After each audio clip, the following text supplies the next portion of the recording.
भूमि राजस्थान का सभी भाइया बहने मारो राम राम साहब। मने विश्वास है कि जोधपुरिया देव जी और धन्ना भगत जी का आशीर्वाद हो है सगला अच्छा हो। दुनिया के कोने कोने से लोग भक्ति, शक्ति, वीरता और अपनायत की धरती राजस्थान में आते हैं। इस धरती को देखने आते हैं, इस धरती के बारे में सीखने आते हैं, यहाँ की पुरानी कहानियां को सुनने आते हैं और ये देखने आते हैं कि यहाँ की वीर और साहसी जनता किस तरह से अपने जीवन के संघर्ष में आगे बढ़ रही है। आपका प्रदेश कर्तव्य, सेवा और वीरता का मिसाल है। इस प्रदेश पर, राजस्थान पर हमारे पूरे देश को गौरव है।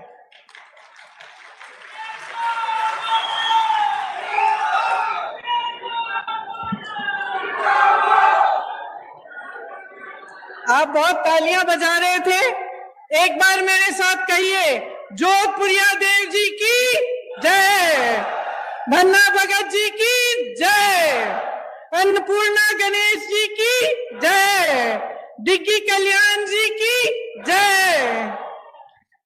डिग्गी कल्याण जी की कथा तो आप सब बहुत अच्छी तरह से जानते हैं। ये आपकी परंपरा का हिस्सा है।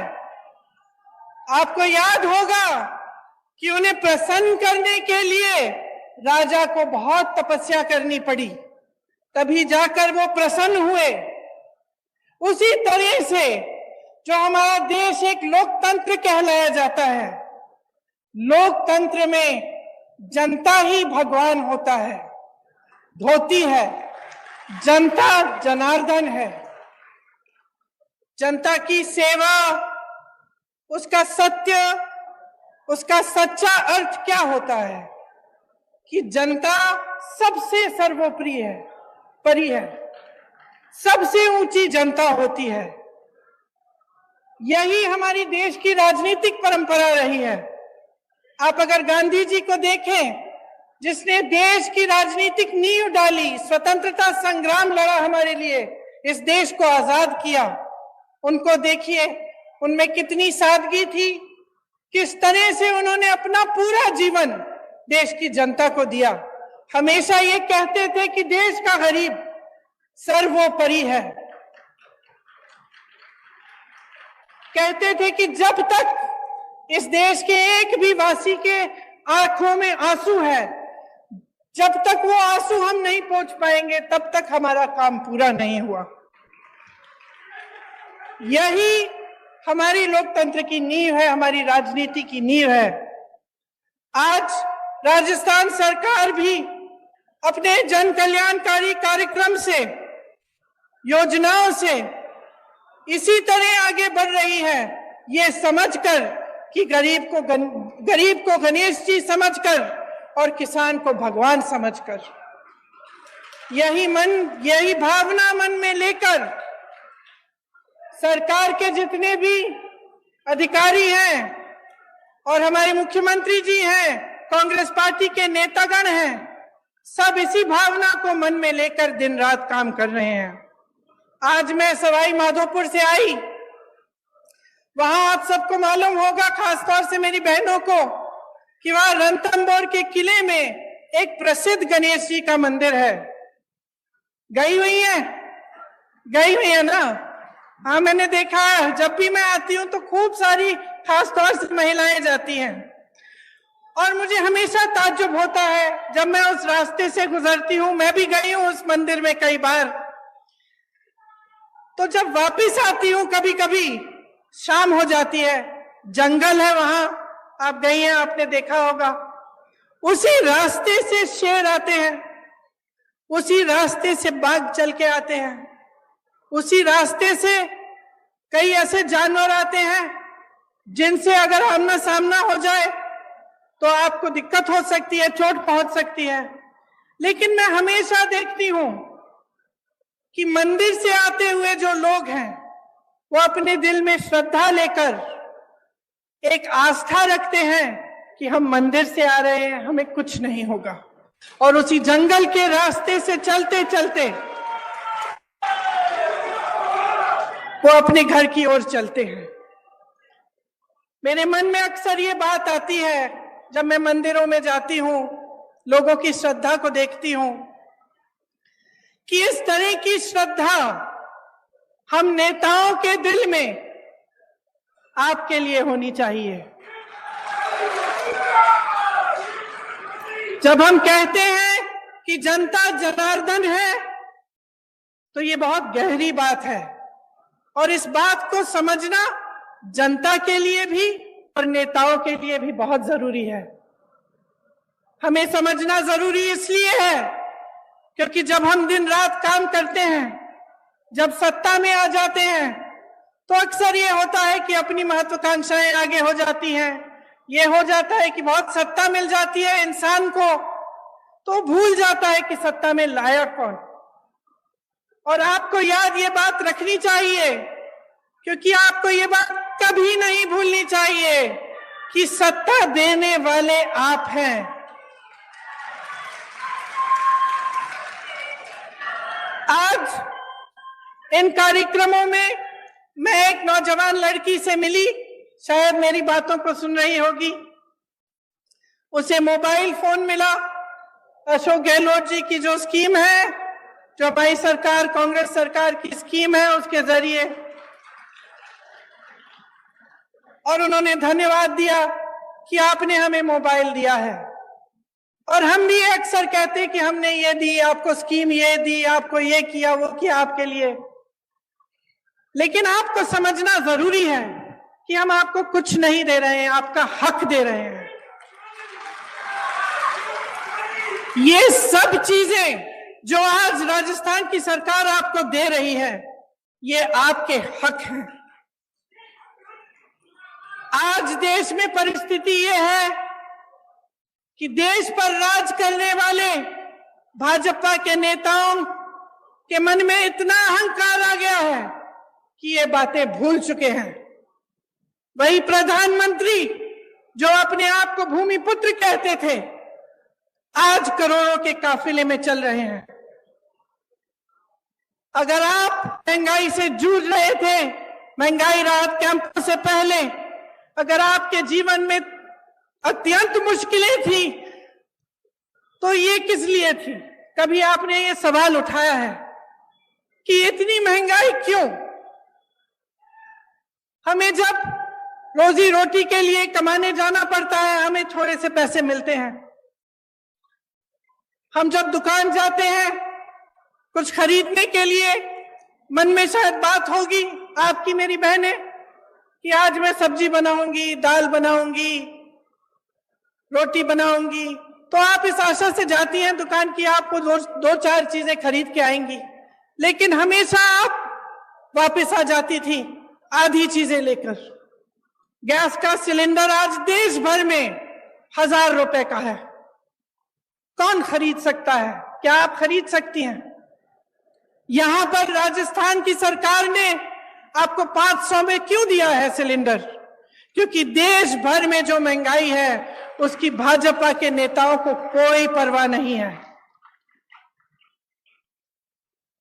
जब घर पर कोई बीमार पड़ जाता है, अस्पताल ले जाना पड़ता है, इलाज कराना पड़ता है, तो एक तो बीमारी का टेंशन होता है कि किस तरह से इलाज होगा, दूसरा हम कितने पैसे लगेंगे, तीसरा कि हम कमाएंगे कैसे इनका इलाज कराने के लिए।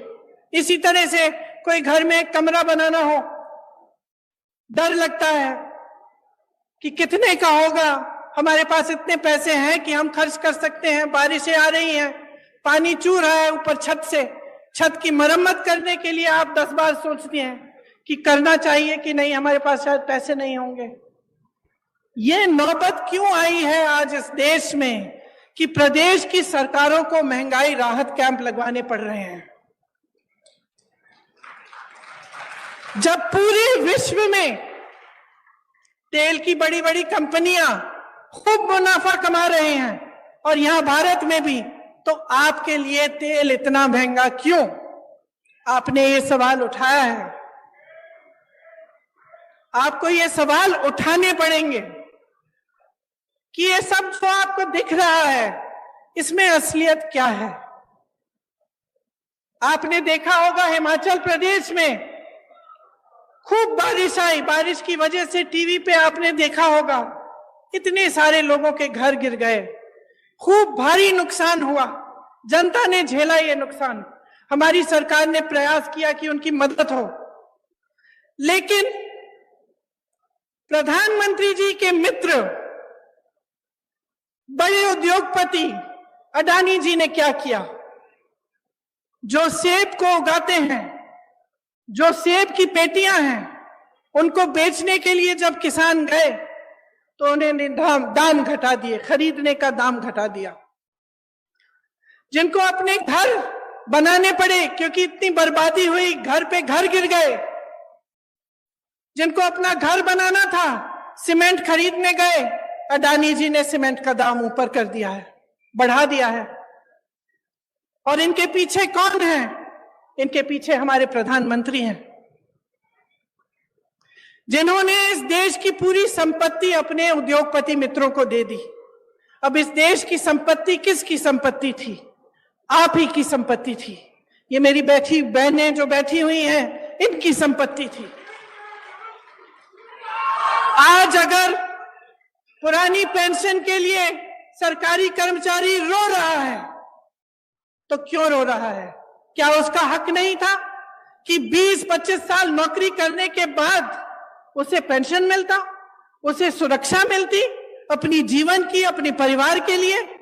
क्यों छीना गया ये? और जब इसको देने का समय आता है तो ये केंद्र की सरकार क्यों कहती है कि हमारे पास पैसे नहीं है? क्योंकि इनके जो बड़े बड़े उद्योगपति मित्र हैं, उनके हजारों करोड़ों के जो लोन हैं, वो ये माफ कर रहे हैं, उनसे कुछ नहीं लेते। और यहां आपका पेंशन छीना जा रहा है, आपके रोजगार छीने जा रहे हैं। यहाँ के कितने वीर नौजवान हमारी सरहद पे खड़े होकर हमारे देश की सुरक्षा को देखते हैं, अपनी जान देने के लिए तैयार होते हैं। और केंद्र की सरकार ने क्या किया? अग्निवीर स्कीम ले आए। अग्निवीर स्कीम ले आए कि 4 साल बाद आप घर जाइए, नौजवान ट्रेनिंग करेगा, काम करेगा।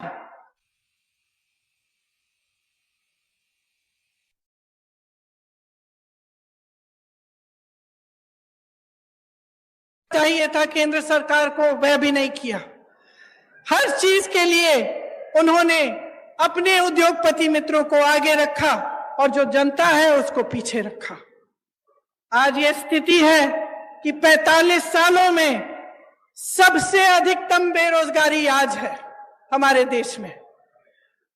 जब आपके सामने चुनाव के लिए वोट मांगने आते हैं तो बड़ी बड़ी बातें करते हैं, और अक्सर बीच में धर्म को ले आते हैं, जाति को ले आते हैं, अलग अलग बातों को ले आते हैं जिससे आपके जज्बात जुड़े हुए हैं।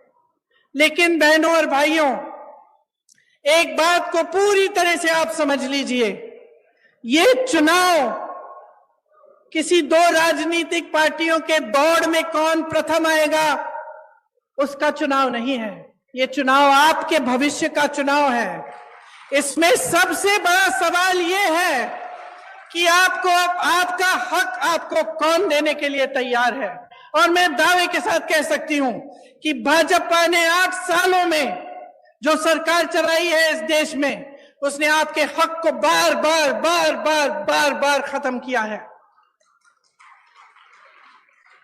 जिन बड़े बड़े उद्योगों से आपको रोजगार मिलता था, उन्हें चुपचाप से एक के बाद एक अपने बड़े बड़े उद्योगपति मित्रों को सौंप दिया। आपके पेंशन कटवा दिए, आपकी सेना में भर्ती होने के चांस खत्म कर दिए, अग्निवीर ले आए, महंगाई बढ़ा दी, और खुद इतने बड़े काफिलों में चल रहे हैं। रोज रोज आप टीवी चलाते हैं, आपको दिखता है रोज रोज, खास तौर से आजकल। आज सुबह तो मैंने देखा कि इनके G20 जब हो रहा था तो बारिश आई और सारा जितना भी वो जहां पे वो G20 की मीटिंग रख रहे हैं उसमें सारा पानी फैल गया है।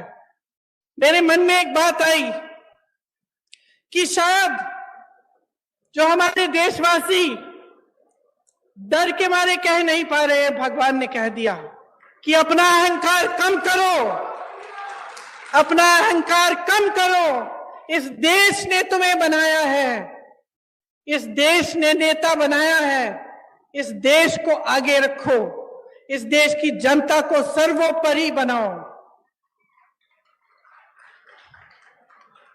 जब ये अपने धनवान मित्रों को सरकार की सारी कंपनियां सौंप देते हैं तो नुकसान कौन उठाता है?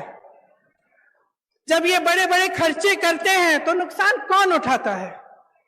सबसे ज्यादा नुकसान मेरी बहनें उठाती हैं, क्योंकि जो पैसे आपकी भलाई के लिए आपके पास आने चाहिए वो नहीं आते।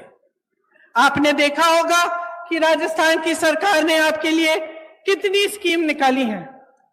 पुराना पेंशन आज आपको राजस्थान में मिल रहा है, तो इसका मतलब है कि ये मुमकिन है ना, ये मुमकिन है इसलिए हो रहा है।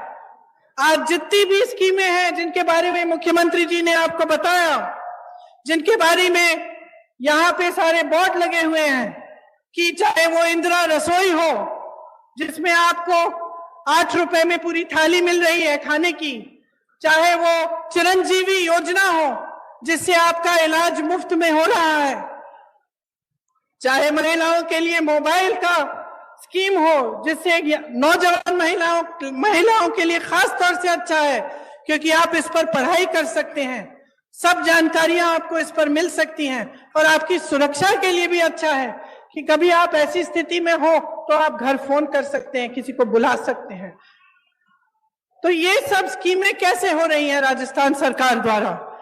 ये तभी हो रही हैं क्योंकि ये जो पैसे हैं सरकार के पास जो होते हैं ये आपके लिए होते हैं। जिस सरकार की नीयत सही होती है वो इस संपत्ति को आपकी भलाई के लिए खर्चती है, और एक ऐसी ही सरकार आज राजस्थान में कांग्रेस की सरकार, अशोक गहलोत जी की सरकार है।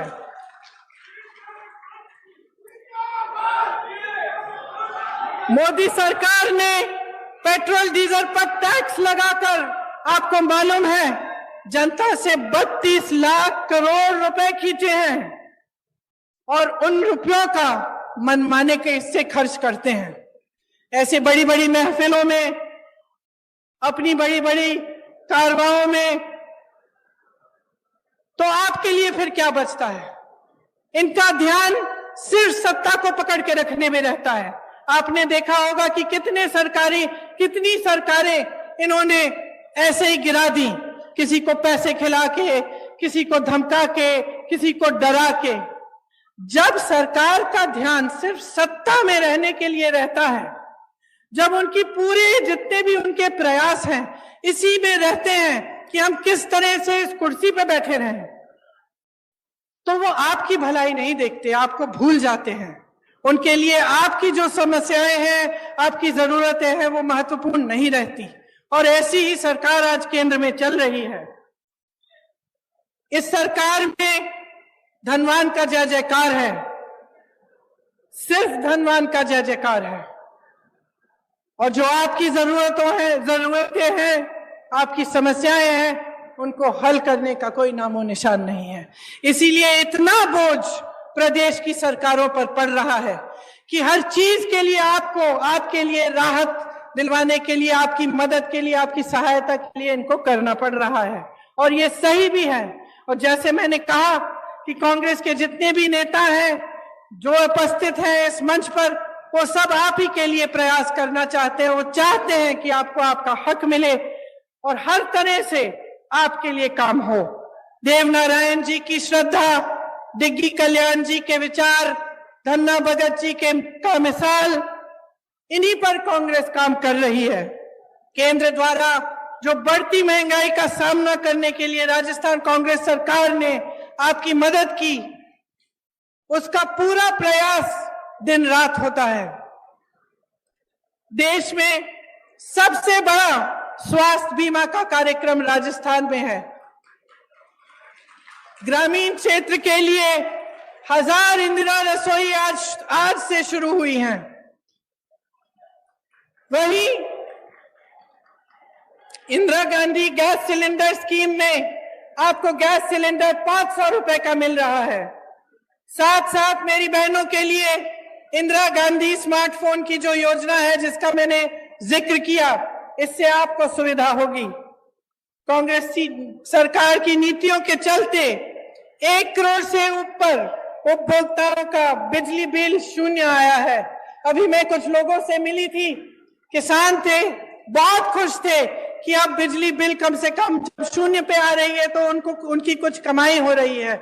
बहुत दिनों से कमा ही नहीं पा रहे थे, क्योंकि केंद्र सरकार की नीतियों के चलते बहुत ज्यादा महंगाई का बोझ आप पर है।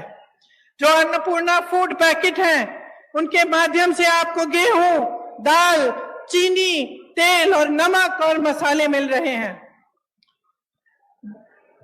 देखिए, जब इस देश को बनाया, इसकी आजादी की लड़ाई लड़ी, जब इसको बुलंद किया, तो सिर्फ एक इंसान ने नहीं किया, चाहे वो महात्मा गांधी ना हो, लेकिन अकेले ये काम उन्होंने नहीं किया।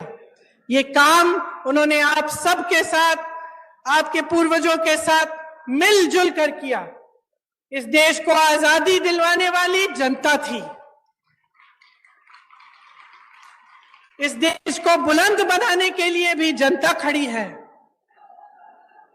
जब हमारा देश आगे बढ़ता है तो ये काम जनता का काम होता है, सिर्फ एक जने का नहीं।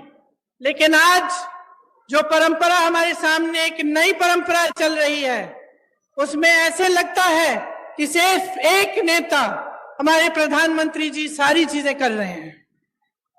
तो अब जनता, आप समझदार हैं मेरी बहनों और भाइयों, आप में विवेक है, हर रोज आप अपनी समस्याओं का सामना कर रहे हैं, तो इस बार एकदम सोच समझ के अपना वोट दीजिए। ये सब सवाल जो मैंने उठाए हैं, अपने मन में इनको रखिए कि इस देश को बनाने वाला कौन है? आप हैं। नेताओं को बनाने वाला कौन है? आप हैं। तो जब आप अपनी सरकार चुनने जाएंगे तो आप पूछिए उनसे, भाजपा के नेताओं से पूछिए कि राजस्थान की वीर धरा से कितने रोजगार दिए उन्होंने। बताएं मोदी जी, राजस्थान में केंद्र की कितनी योजनाएं दी हैं उन्होंने। ईआरसीपी पर मौन क्यों है, जबकि उसके होने से इस पूरे इलाके की तरक्की हो जाती। वो बताएं कि जनहित में जब रेलवे प्रोजेक्ट जो हमारी सरकार ने बढ़ाए थे उन्हें रोका गया, तो इसके पीछे उनकी क्या सोच थी। जब हमारी सरकार थी केंद्र में, तब जो पैसे केंद्र से आते थे वो 90% होते थे। योजना में जब योजना शुरू होती थी तो उसके अनुपात के लिए आज 50% आते हैं। ये कम क्यों किया, ये पूछिए। बहनों और भाइयों, मसला साफ है, चुनाव आ रहे हैं। आपको मालूम है, हर 5 साल आते हैं, हर 5 साल एक नई सरकार आती है, आप उसे मौका देते हैं। काम करने का मौका होता है, दिखावा का मौका नहीं होता, झूठ बोलने का मौका नहीं होता, अपने लिए नेताओं को महलों और बड़े बड़े काफिलों का मौका बनाने का मौका नहीं होता। जो सरकार आती है उसे आपके लिए काम करने का मौका आप देते हैं। आपने देखा है कि अशोक गहलोत जी की सरकार, हमारी कांग्रेस की सरकार का ध्यान सिर्फ आपके विकास और आपको आगे बढ़ाने में गया है।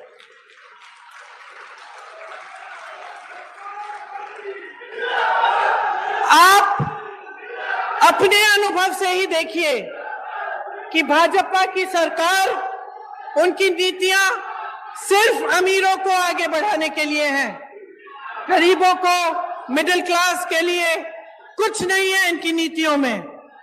मोदी जी विदेश जाते हैं, वापस आते हैं, कहते हैं कि बहुत हमारे देश का आगे बढ़ा है, हमारा देश, हमारा मान इतना बड़ा है। बाद में आपको पता चला कि वहां गए और उनके उद्योगपति मित्रों के लिए वो डील कराए आए हैं और बड़े बड़े उद्योगपतियों को खूब वहां से बिजनेस मिल रहा है। तो आप ही बताइए कि आपको ऐसी सरकार चाहिए जो सिर्फ गिने चुने अमीर लोगों को आगे बढ़ाए, कि आपको एक ऐसी सरकार चाहिए जो आपके लिए महंगाई के राहत कैंप लगाए, जो आपके लिए इंदिरा रसोई जैसी योजना लाए, जो महिलाओं को मोबाइल फोन दिलवाए, जो किसानों को आगे बढ़ाने के लिए, उनकी कमाई को बढ़ाने के लिए बिजली के बिल माफ करें, उनके कर्ज माफ करें। यह निर्णय आपको लेना पड़ेगा और ये एक बहुत बड़ा निर्णय है, इसको हल्के में मत लीजिए।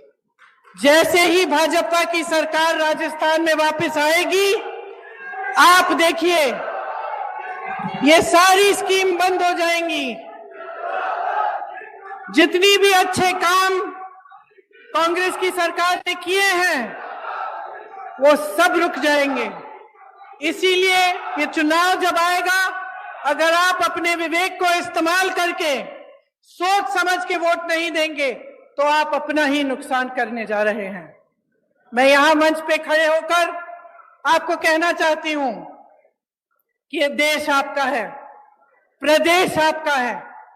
जैसे मैंने शुरू में कहा, दुनिया भर से लोग आपके प्रदेश में आते हैं। आपकी वीरता अपार है, आपका संघर्ष अपार है। आप जानते हैं कि इस देश में जो नेता आते हैं वो दो तरह के होते हैं, क्योंकि आपका अनुभव अपार है। आप शुरू से देखते आ रहे हैं कि कैसी सरकारें आपके प्रदेश में चलते हैं, कैसे नेता होते हैं। दो तरह के नेता होते हैं बहनों और भाइयों। एक जिसका धर्म सेवा होता है, जो समझता है कि जनता ही सर्वोपरि है, और दूसरा जिसके मन में लालच, अहंकार और महत्वाकांक्षा होती है। इसीलिए आज इस मंच पर खड़े होकर मैं आपसे आग्रह करती हूं कि आप ऐसे नेता चुनिए जिनके मन में अहंकार नहीं, आपके लिए श्रद्धा हो। आप ऐसे नेता चुनिए जो आपको भूलकर आपकी मुश्किलों को बढ़ाने का काम न करे, लेकिन आपको हर रोज सुबह याद करे और आपकी मुश्किलों को कम करने का काम करे। आप एक ऐसी सरकार चुनिए जैसी कांग्रेस की सरकार 5 सालों के लिए राजस्थान में रही है, जो आपके लिए, आपकी राहत के लिए, आपकी सहायता के लिए दिन रात एक करे। आपको बहुत बहुत धन्यवाद। इतनी गर्मी में आपने बहुत ध्यान से मेरी बातें सुनी। आशा है कि आपके मन में ये बातें रहेंगी और आप चुनाव के समय इन्हें याद रखेंगी और कांग्रेस पार्टी को विजयी बनाएंगे। बहुत बहुत धन्यवाद। जय हिंद। सबसे पहले मैं अपनी ओर से, आप सबकी ओर से और तमाम प्रदेशवासियों की ओर से हमारी महबूब नेता प्रियंका जी का हार्दिक स्वागत करता हूं। मुझे खुशी है कि आज वो हमारे बीच में मौजूद हैं। वो अपनी बात अभी कहेंगी आपको। उनका संदेश पूरे देश के अंदर युवाओं को, छात्रों को, नौजवानों को किस रूप में पहुंच रहा है, इस बात का एहसास हम सबको है।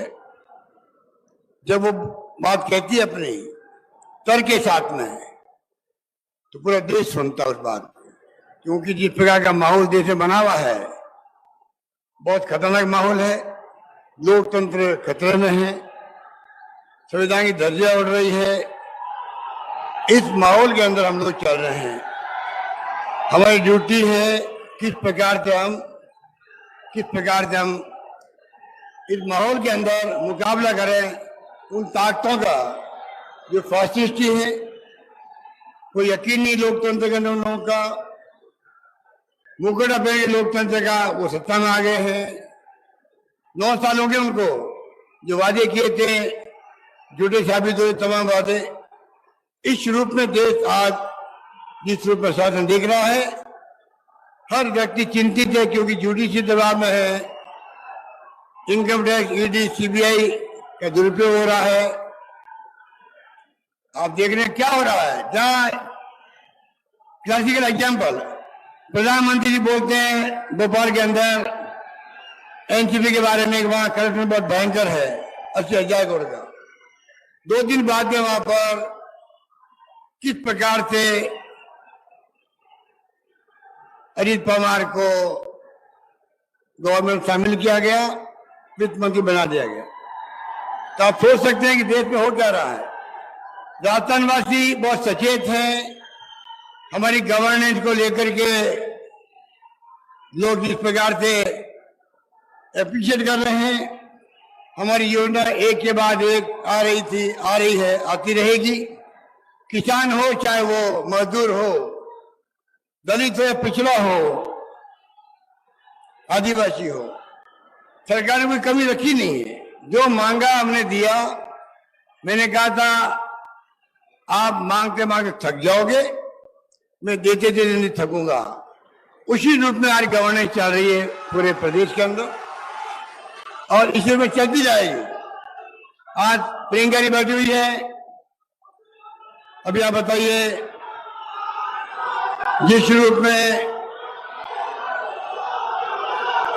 जिनका परिवार इंदिरा जी का, आप लोग शांति रखिए, शांति रखिए, बैठ जाइए प्लीज, बैठ जाइए, बैठ जाइए, आप लोग बैठ जाइए प्लीज, बैठ जाओ, आप लोग बैठ जाइए, बैठ जाइए। जिस रूप में आप लोग यहाँ बैठे हुए हैं, जिस रूप में मिशन 2030 की बात की हम लोगों ने, शानदार मिशन आगे के लिए हमारी गारंटी के रूप में आएगा प्रदेशवासियों के सामने। आपको यहाँ खुशी होगी, 1 लाख का टारगेट हमने बनाया था राय लेने के लोगों से। अभी तक 50 लाख लोगों ने अपनी राय दे दी है। इस बात का मुझे गर्व है।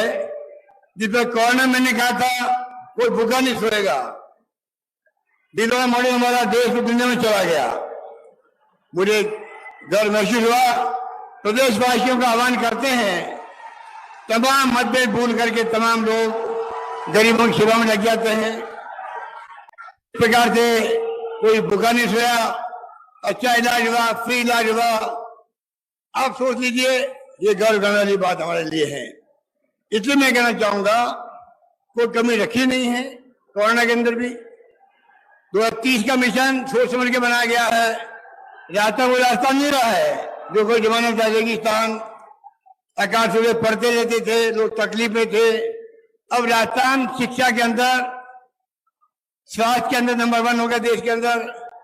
अनेकों पैरामीटर है जहाँ राजस्थान, अभी वक्त नहीं मैं बताऊं क्योंकि प्रियंका जी हम सुनना है, पर अधिकांश क्षेत्रों में राजस्थान नंबर 1 है। उत्तर भारत में हमारी आर्थिक विकास दर नंबर 1 है। उत्तर भारत के अंदर राजस्थान का। बड़े राज्यों में नंबर 2 पर है। नंबर 1 आंध्र प्रदेश 11.4% और हम लोग हैं 11.04% पर। आप सोच सकते हो आर्थिक रूप से हम किस गति से आगे बढ़ रहे हैं। अभी तक 4 साल में जीडीपी हमारी 6 लाख करोड़ बढ़ चुकी है। पूरे जो वित्तीय वर्ष खत्म होगा 15 लाख तक पहुंच जाएगी और टारगेट बनाया हमने 2030 का वो बनाया है 30 लाख करोड़ तक की जीडीपी जाएगी राजस्थान के अंदर। ये मैं कहना चाहता हूँ। इस सोच के साथ हम आगे बढ़ रहे हैं। इस सोच के साथ में राजस्थान प्रगति कर रहा है। इसीलिए हम एक के बाद एक स्कीम ला रहे हैं। 10 योजनाएं दी हमने, वादा किया, जिस प्रकार से वादा किया था हम लोगों ने, महंगे राशि में लागू हो गई हो। लोग कहते हैं आश्चर्य हो रहा है। बजट में जो घोषणा होती है, चाहे सड़क की हो, पानी की हो, डिस्ट्रिक्ट हॉस्पिटल की हो, मेडिकल कॉलेज की हो, तहसील की हो, नगर पालिकाओं की हो, पीएचसी, सीएलयू, कुछ भी हो, खाली घोषणा नहीं होती है, लागू भी हो जाती है 7 साल के अंदर। ये पहली बार देखने को मिला, राजस्थान के अंदर देखने को मिल रहा है। इस प्रकार से मैं कहना चाहूंगा कि मनमोहन सिंह जी, सोनिया गांधी जी ने 4 कानून बनाए थे। Right to information, right to education, food security act और ना नरेगा। प्रधानमंत्री की बोलती बंद हो गई, कहा था ये स्मारक रहेगा कांग्रेस का, पोल खुल गई, लाखों लोगों की जिंदगी बची है नरेगा में, तो लाखों लोगों की जिंदगी बच गई है, नरेगा ने बचाई है। हमने मांग करी प्रधानमंत्री जी से 5 लाख कानून पास करो पार्लियामेंट के अंदर। प्रियंका जी को मैं कहना चाहूंगा, आप जाके पैरवी करें। राइट टू सोशल सिक्योरिटी, हर गरीब आदमी को सोशल सिक्योरिटी मिले, परिवार की देखभाल सरकार करे। हमने 1 करोड़ लोगों को हम लोगों ने पेंशन दे रहे, हम लोग बुजुर्गों को, विधवाओं को, एकल नारी को, निःसज्जनों को। इस रूप में मैं समझता हूं कि पहली बार मैंने किसानों के लिए अलग बजट पेश किया। देश में पहला राज्य राजस्थान है जिसे घोषणा करी किसानों का अलग बजट पेश किया जाएगा। तो आप सोच सकते हो इस रूप में सरकार ने जो कदम उठाए हैं वो कदम पब्लिक के अंदर जा पहुंचे, गांव गांव में ढाने जाने के अंदर। जहां कहीं मैं जा रहा हूं, लगता है कि इस बार जो है, माई बाप तो आप लोग होते हो, आप तय करोगे सया उसकी बनेगी। मुझे लगता है पता नहीं क्यों इस बार जनता का मूड बन गया है सरकार रिपीट करने का। ये मैं दावे के साथ कह सकता हूं आप लोगों को। ईआरसीपी की योजना, ईआरसीपी की प्रधानमंत्री झूठा वादा किया राजस्थान से, काम शुरू नहीं कर रहे हैं, राष्ट्रीय परियोजना घोषित नहीं कर रहे हैं। मैंने कहा उनकी जिद है, हम राष्ट्रीय परियोजना घोषित नहीं करेंगे, और मेरी जिद है ईआरसीपी बना के रहूंगा जिसमें कौन जिला भी उसके अंदर आता है। इसलिए मैंने कहा आपको, आप निश्चिंत रहें। हमने जो सेवा करी है हर वर्ग की, गायों की, गौशालाओं की, इतिहास बन गया उसका। लंबी रोड में गाय मर गई, 40,000 रुपये हमने दे दिए, देश में कहीं भी नहीं मिले। इसलिए मैं आपको यही कहना चाहूंगा कि आज इंदिरा रसोई का ये लॉन्चिंग हुआ है। मुझे खुशी है कि आज तक जो है शहरों के अंदर 1,000 रसोई चल रही है। बहुत शानदार पॉपुलर योजनाएं हैं वो। और आप सोच सकते हैं कि इन रसोइयों से क्या फायदा मिलता है। रेलवे स्टेशन, बस स्टैंड, अस्पताल, मजदूर चौकड़ी, विभिन्न मंडियां, कच्ची बस्तियां, आश्रय स्थल, व्यवसायिक केंद्र, धार्मिक स्थल, जहाँ गरीब तबका रहता है उन सबका आराम हो गया। जो छात्र बाहर से पढ़ने के लिए आते हैं वो जाके खाना वहां खा रहे हैं। मैं खुद 2 बार गया वहां जाकर के, साथ मेरे मजदूर बैठे हुए थे, किसान बैठे हुए थे, इतने खुश थे। पहली बार जब वो जाता है पूरी फोटो ली जाती है, कार्ड दिखाना पड़ता है उसको, बैठाते उसको, गरम खाना शानदार तरीके से पहली बार योजना बनी इतिहास के अंदर। खाने के पैकेट दिए जाते थे पहले, अब नहीं है, बैठाओ खाना आराम से कराओ। इस रूप में मैं समझता हूं कि योजना जो चल रही है वो अपना आप एक नया संदेश है। अब आज के बाद में आज 400 इंदिरा रसोई शुरू हो रही है, फिर 300 और होगी। 25 सितंबर तक 1,000 रसोई काम शुरू रही गाँव के अंदर। ये मैं कहना चाहता हूँ। इसलिए मैं कहना चाहूंगा, मुझे खुशी है कि आज प्रियंका जी आई है, जिसके बारे में अभी सचिन पायलट साहब कह रहे थे। प्रियंका जी, राहुल जी, सोनिया गांधी जी, इनके परिवार का संदेश पूरे देश के अंदर है। मैं कहना चाहूंगा 30 साल से इस परिवार का कोई सदस्य ना प्राइम मिनिस्टर बना, ना मुख्यमंत्री बना, ना केंद्रीय मंत्री बना। आप सोच लीजिए 30 साल से कोई पद में आया नहीं है। कांग्रेस का कार्यकर्ता जो 8 लाख गांव है देश के अंदर, बढ़ गए गांव, बढ़ गए 8 लाख गांव में हमारे कार्यकर्ता, वहां की जनता अगर गांधी परिवार चाहती है, ये परिवार सभी जाति, सभी धर्म, सभी वर्गों के साथ में, सभी भाषा बोलने वाले के साथ में, अलग अलग प्रदेशों में लोग रहते हैं, अनेकता में एकता वाला मुल्क है, उन सबका केंद्र बिंदु है, विश्वास करते हैं। और कांग्रेस की धुरी बनी हुई है। तो प्रधानमंत्री मोदी जी, मैं पूछना चाहूंगा आपको, अमित शाह जी को, बार बार आपको गांधी परिवार का नाम लेना क्यों पड़ता है? क्यों आप डरे हुए हैं? आप भयभीत है इस परिवार के नाम से ही। और हमें गर्व है कि इस परिवार का नेतृत्व हमें मिल रहा है, मिलता रहा है, मिलता रहेगा। और पूरे देश के अंदर आप देखेंगे इतिहास बना दिया है। इंदिरा गांधी शहीद हो गई, खालिस्तान नहीं बनने दिया। पाकिस्तान दो टुकड़े कर दिए इंदिरा गांधी के जमाने के अंदर। वो इंदिरा गांधी महान नेता थी, राजीव गांधी शहीद हो गए देश के लिए, इंदिरा गांधी शहीद हो गई। आप सोच सकते हैं इस देश के अंदर, मुल्क के अंदर जिस रूप में त्याग, बलिदान, कुर्बानियों की कहानी आजादी की पहले की भी, आजादी के बाद की आपके सामने। इनको पूछो बीजेपी वालों को, आप कहां थे आजादी जंग के अंदर? क्या आपने अपनी एक उंगली भी कटाई थी क्या उस जमाने के अंदर? जिसने सब कुछ ध्यान सुपुर्द कर दिया देश को, देशवासियों, इलाहाबाद का आनंद भवन हो, सब कुछ दे दिया।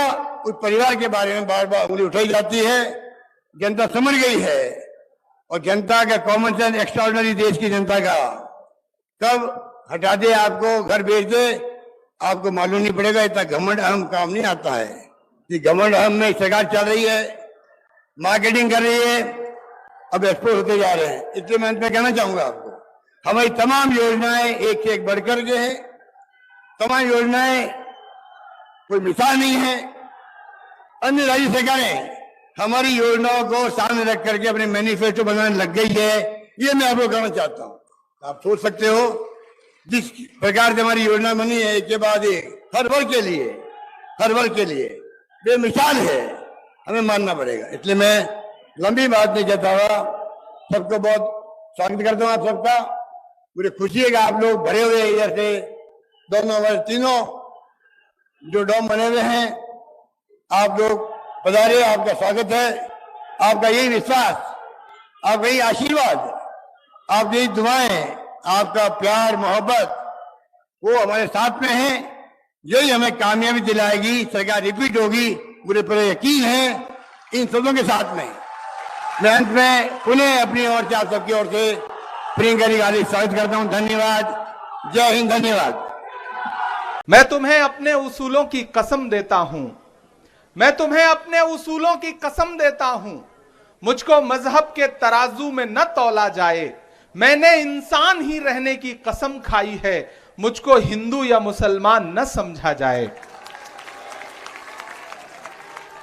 जनसंवाद यात्रा की शुरुआत पूरे प्रदेश में, पूरे महाराष्ट्र में जनता के बीच में जा करके, जन के बीच में जा करके संवाद की ये जो परंपरा है, दरअसल ये भारत जोड़ो यात्रा का ही एक अगला स्वरूप है। आज की शाम मैं नासिक में खड़ा हूं और आज की शाम से पूरे एक साल पहले बाला साहब थोराट जी गवाह हैं, वजाहत मिर्जा जी गवाह हैं कि हम लोग आज की शाम, आज से एक साल पहले यानी कि 6 सितंबर को इस वक्त कन्याकुमारी में खड़े थे और हमारी आंखें गवाह हैं उस ऐतिहासिक यात्रा की कि जब कन्याकुमारी से पूरी कांग्रेस तैयार थी राहुल गांधी के कदम से कदम मिला करके 3,500 किलोमीटर से ज्यादा की पैदल यात्रा के लिए। बहुत मुश्किल फैसला था। मैं खुद कई बार सोच रहा था कि 3,500 किलोमीटर पैदल कैसे चलेंगे हम सब, राहुल गांधी जी कैसे चलेंगे। और रात के उन लम्हों में कन्याकुमारी में समंदर के किनारे खड़ा होकर के मैं ये सोच रहा था कि जो हर जालिम से टकराएगी वो आंधी बनाऊंगा। नए अंग्रेज आए हैं, नया गांधी बनाऊंगा। और वो दिन, आज का दिन, नासिक वालों आपको याद है उन दिनों जब प्रधानमंत्री जी भाषण देते थे तो कहते थे कांग्रेस मुक्त भारत, यह उनका नारा हुआ करता था। लेकिन आज हालत यह हो गई है कि जब कांग्रेस के सांसद पार्लियामेंट में खड़े होकर के उनसे सवाल पूछना शुरू करते हैं कि आइए और अडानी पर जवाब दीजिए, आइए और मणिपुर पर जवाब दीजिए, तो पार्लियामेंट से भागते हैं, कतराते हैं। अभी परसों ही भाजपा के तमाम लोगों ने सोशल मीडिया पे एक प्रोपेगेंडा फैलाया आरटीआई लगा करके कि प्रधानमंत्री जी ने एक भी छुट्टी नहीं ली है। 9 सालों में प्रधानमंत्री जी ने एक भी छुट्टी नहीं ली। मुझसे मीडिया के एक साथी ने पूछा कि भाई आप क्या कहते हैं इस पर, तो मैंने कहा भाजपा वालों से पूछा जाना चाहिए कि छुट्टी की परिभाषा क्या है। अगर पार्लियामेंट का सेशन चल रहा है और 23 दिन के सेशन में प्रधानमंत्री जी 2 दिन आते हैं तो बाकी 21 दिन छुट्टी ही तो हुई।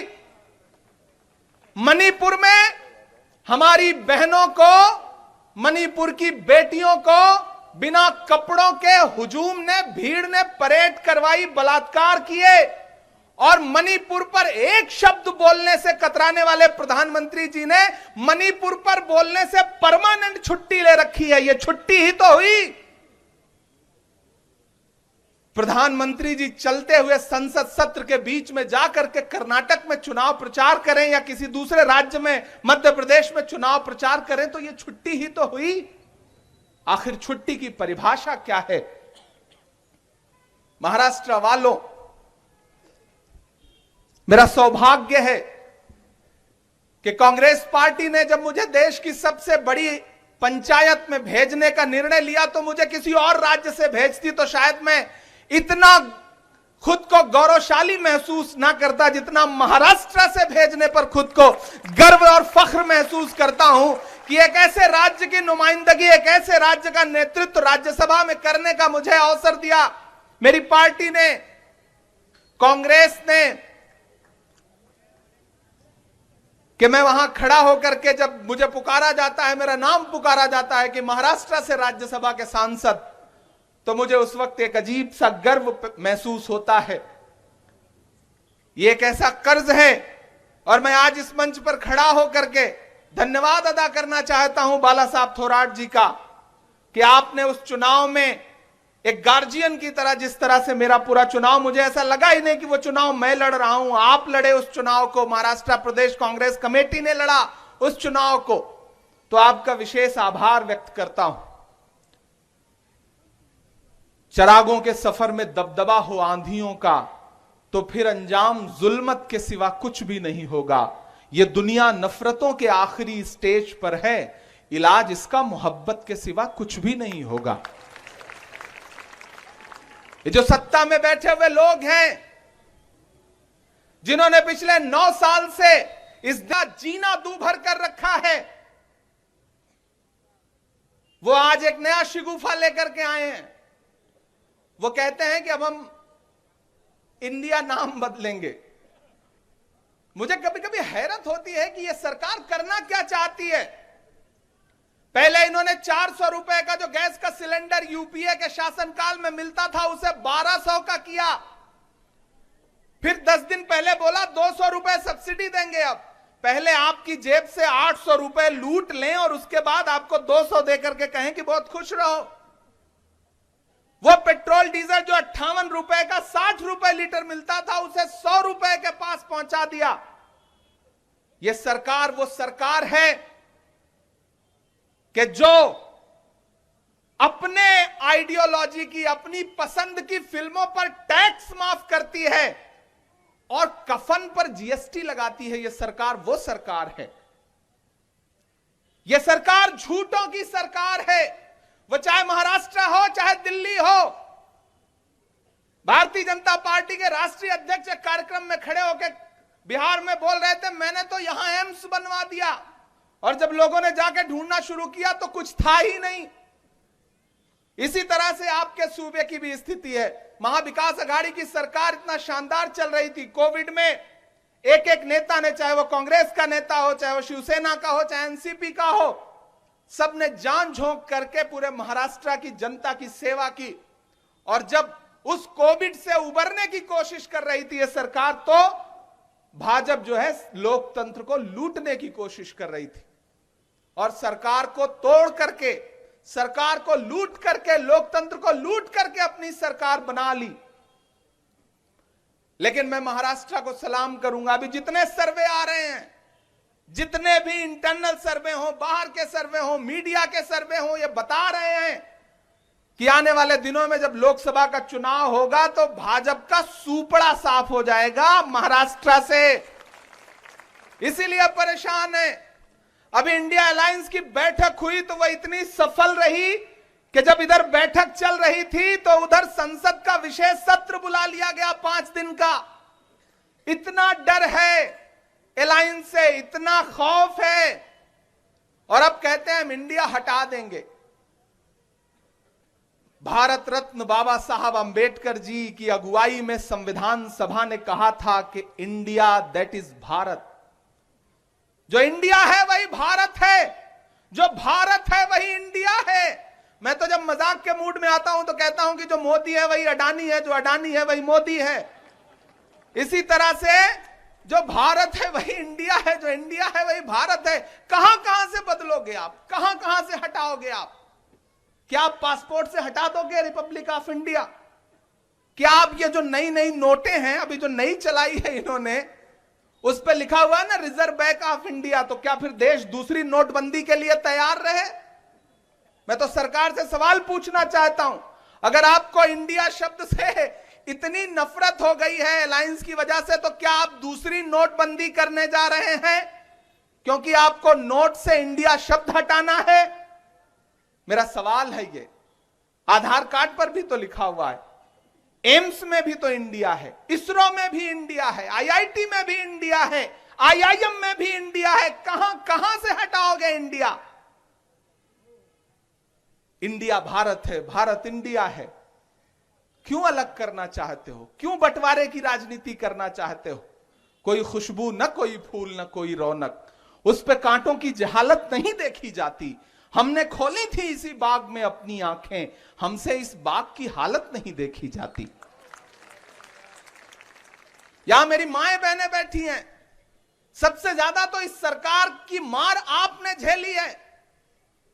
आप जब सुबह चाय बनाने के लिए गैस सिलेंडर का स्विच ऑन करती हैं तो मुझे पता है कि उस वक्त आपको लगता है कि बचा बचा के जलाओ, वरना अगला सिलेंडर खरीदने के पैसे जुटे या ना जुटे। आप जब घर में सब्जी बनाने के लिए कढ़ाई में तेल डालती हैं तो उसके साथ आंसू भी गिरते हैं, क्योंकि 70 रुपए का जो तेल था वो 200 रुपए का कर दिया। आटा, चावल, दूध, दही, पनीर, छाछ, लस्सी, क्या नहीं महंगा कर दिया इस सरकार ने।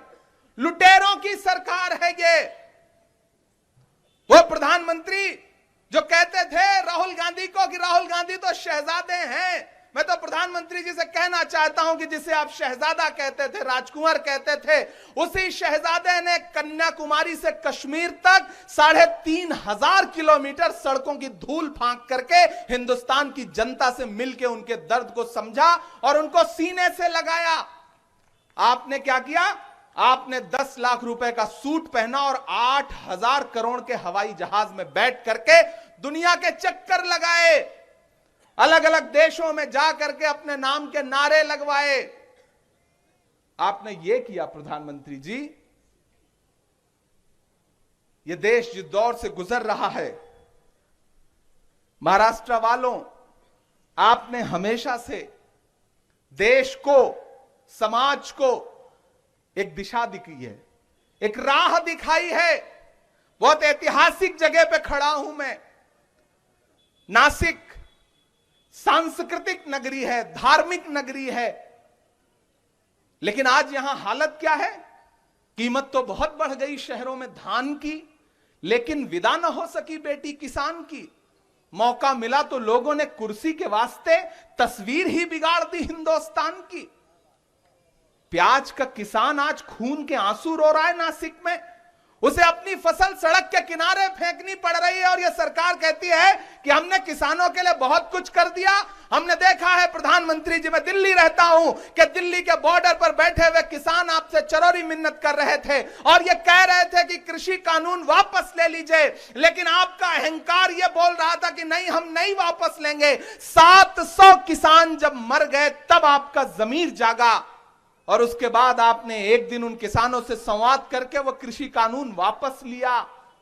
700 किसानों की मौत के बाद तुझको कितनों का लहू चाहिए अर्ज़े वतन, कितनी आहों से कलेजा तेरा ठंडा होगा। ये जो भाजपा के नेता हैं जो सरकार में बैठे हों, चाहे यहां चाहे दिल्ली में, इन्हें सिर्फ झूठ बोलना आता है और कुछ नहीं। वो एक भाजपा के नेता एक गांव में पहुंचे, लोगों को इकट्ठा किया, बोले बताओ तुम्हारी क्या समस्या है, हम दूर करेंगे। तो गांव के सीधे साधे लोग, उन्होंने कहा हमारी 2 समस्या है। तो नेताजी ने, भाजपा के नेताजी ने कहा बताओ क्या समस्या है। बोले हमारी पहली समस्या यह है कि यहां पे कोई भी अस्पताल नहीं है, डॉक्टर नहीं है। नेताजी ने तुरंत अपना मोबाइल निकाला, पता नहीं कहां नंबर डायल किया और उसके बाद इधर उधर कुछ बात करके बोले, लो मैंने तुम्हारी पहली समस्या हल कर दी, अब दूसरी बताओ। तो गांव वालों ने कहा कि नेताजी दूसरी समस्या यह है कि इस गांव में मोबाइल का कोई नेटवर्क ही नहीं है।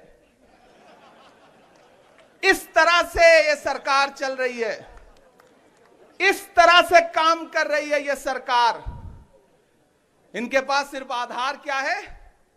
हिंदू को मुसलमान से लड़ा दो, सिख को ईसाई से लड़ा दो, दलितों को लड़ा दो, और अगर कोई शांति से आपसे अपना अधिकार मांगना चाहे तो चाहे वो जंतर मंतर पर बैठी हुई पहलवान बेटियां हो, या वो किसान हो, या फिर जालना में बैठे हुए वो मराठा आरक्षण की मांग करने वाले लोग हों, इनके पास सबका इलाज क्या है? लाठी, आंसू गैस। मैं तो इनसे पूछना चाहता हूं, महाराष्ट्र में खड़ा हूं, महाराष्ट्र का प्रतिनिधित्व करता हूं, इसलिए पूछना चाहता हूं कि अगर कोई आपसे शांतिपूर्ण तरीके से कुछ मांग रहा है तो दीजिए या ना दीजिए, लेकिन लाठी चलाने का अधिकार आपको किसने दिया है? लाठी का जवाब तो आपको देना पड़ेगा, जवाबदेही तो आपको लेनी पड़ेगी। यह सरकार, मैंने कहा ना, झूठों की सरकार है। हमने देखा है, हमारे नेता ने, राहुल गांधी जी ने मणिपुर जा करके देखा है, वहां के लोगों की पीड़ा को, दर्द को महसूस किया है वहां जा करके। लेकिन प्रधानमंत्री जी के पास 2 मिनट नहीं थे, सिर्फ 36 सेकंड बोले थे एक दिन, वो जिस दिन संसद का सत्र शुरू हुआ था, और हम चीखते रहे, हमारा हर सांसद चीखता रहा, राज्यसभा में आदरणीय खड़गे जी के नेतृत्व में पूरा विपक्ष चिल्लाता रहा कि आइए और मणिपुर पर बात करिए। एक दिन भी संसद नहीं चलने दी इस सरकार ने। नासिक वालों, मैं आज आपसे बहुत दूर से 2-3 छोटी छोटी बातें कहने आया हूं, लेकिन सबसे पहले हनीफ बशीर साहब ने एक मांग रखी कि डॉक्टर जाकिर हुसैन हॉस्पिटल जो है उसमें सोनोग्राफी की मशीनें नहीं हैं, और भी कुछ इक्विपमेंट्स हैं जो नहीं हैं। मैं आपका हूं, मेरे पास जो कुछ है वो आपका है, मेरे पास जो फंड है वो आपका है, जो बजट है वो आपका है। वजाहत मिर्जा जी ने 15 लाख रुपए की मशीनें उपलब्ध करवाने का वादा किया है। मैं 25 लाख रुपए अपने बजट से आपको देता हूं। जो भी मशीनें आपको वहां लगती हैं उनका प्रपोजल भेजिए। मैं 12 तारीख को वापस दिल्ली पहुंचूंगा। मैं कल यहां से बिहार चला जाऊंगा, फिर राजस्थान कार्यक्रम लगे हुए हैं, फिर लौट के दिल्ली पहुंचूंगा। मैं वहां से लेटर आपको भिजवा दूंगा। और साथ ही साथ मैं पार्लियामेंट की स्टैंडिंग कमेटी में हेल्थ का मेंबर हूं, तो आपने जो थोड़ी बहुत ताकत दी है उसमें मेरी कलम में एक ताकत यह भी है कि हेल्थ डिपार्टमेंट से जुड़े हुए किसी भी विषय पर मैं जवाब तलब कर सकता हूं। आपकी दुआओं ने इतनी ताकत दी है, तो इस अस्पताल की जो और समस्याएं हैं वो भी आप मुझे लिखित में दीजिए। मैं एज ए कमेटी के मेंबर जो है वो यहां के हेल्थ सेक्रेटरी को, चीफ सेक्रेटरी को और बाकी अधिकारियों को भी यहां पत्र लिखता हूं, और मुझे पूरा विश्वास है कि हम कुछ ना कुछ मदद जरूर कर पाएंगे। मैं 2-3 बातें आपसे कहने आया हूं। इस सरकार के पास जवाब देने के लिए कुछ नहीं है, ये सिर्फ उलझाना जानते हैं। जब आप इनसे सवाल पूछोगे कि पेट्रोल डीजल 100 रुपए का क्यों हो गया, तो ये आपसे कहेंगे कि 1977 में जब ये हुआ था, तो इसका जवाब क्या है। जब आप इनसे पूछोगे कि गैस सिलेंडर 1200 का कैसे हो गया, तो आपसे जानते हैं ये क्या कहेंगे। ये कहेंगे कि फलाने राजा ने जो किया था उसका बदला अब हम लेंगे। तो भाई, महंगाई बढ़ा करके कौन सा बदला लोगे? लड़ा करके लोगों को कौन सा बदला लोगे? हम कांग्रेस के लोग हैं। आज आप हमसे कह रहे हो कि हम इंडिया हैं और आप भारत हैं। अरे, हम कांग्रेस के लोग हैं। हमारी पार्टी का नाम है भारतीय राष्ट्रीय कांग्रेस, जिसमें राष्ट्रीय भी है, भारतीय भी है। हमारे नेता ने 3500 किलोमीटर पैदल यात्रा की, और उस यात्रा का नाम क्या रखा? भारत जोड़ो। हम वो लोग हैं, हमने इस देश के लिए कुर्बानियां दी है। 10 साल से ज्यादा जेल में रहे पंडित जवाहरलाल नेहरू जी। इंदिरा गांधी जी के शरीर पे कितने गोलियों के छेद थे शायद गिना भी नहीं जा सकता। राजीव गांधी जी ने अपने जिस्म के टुकड़े टुकड़े करवा दिए इस देश के लिए, और आज आप उस पार्टी को कहते हो कि हम समाप्त कर देंगे। आप उस पार्टी के नेता राहुल गांधी से कहते हो कि तुम्हारी संसद सदस्यता ले ली गई है, अब घर खाली कर दो, नोटिस आ जाता है। मैं गवाह हूं उन लम्हों का जब राहुल गांधी जी अपना घर छोड़ रहे थे। 19 साल जिस घर में रहे हो उसे छोड़ते हुए कितना दर्द होता है आप समझते हैं। मैं समझता हूं, क्योंकि परिंदे भी नहीं रहते पराये आशियानों में। हमारी उम्र गुजरी है किराए के मकानों में, हम समझते हैं उस दर्द को। 19 साल जिस घर में रहे उस घर को आपने महीने भर के अंदर छुड़वा लिया। लेकिन उस शख्स का नाम राहुल गांधी है। जब वो अलल ऐलान खड़ा होकर के माइक पे कहता है कि कांग्रेस के सिपाहियों डरो मत, एक नारा जब वो देता है तो वो नारा सिर्फ आपके लिए नहीं होता, आपके अंदर एक जज्बा आता है कि हम डरेंगे नहीं, और उधर पूरी सरकार हिल जाती है। मैं इस चीज को दिल्ली में बैठ करके देख रहा हूं। आज हमने अपने गठबंधन का नाम इंडिया रखा है, तो आप नाम बदल दोगे, ठीक है, फिर आप नाम बदल दो। कुछ दिन बाद हम अपने गठबंधन का नाम बदल के अगर भारत रख लेंगे तब क्या करोगे? कहां भाग जाओगे? तो ये खेल खेलना बंद करिए प्रधानमंत्री जी। इस देश की जनता के लिए कुछ विकास करिए, क्योंकि इस जनता ने आपको प्रचंड बहुमत दिया है, और बहुमत का सम्मान करना आपकी जिम्मेदारी बनती है। नासिक वालों, आपको वो नारा याद है कि मैं चौकीदार हूं, मुझे खजाने की चाबी सौंप दो, मैं देश नहीं लुटने दूंगा। आज स्थिति क्या है? मैं सांसद भी हूं, शायर भी हूं।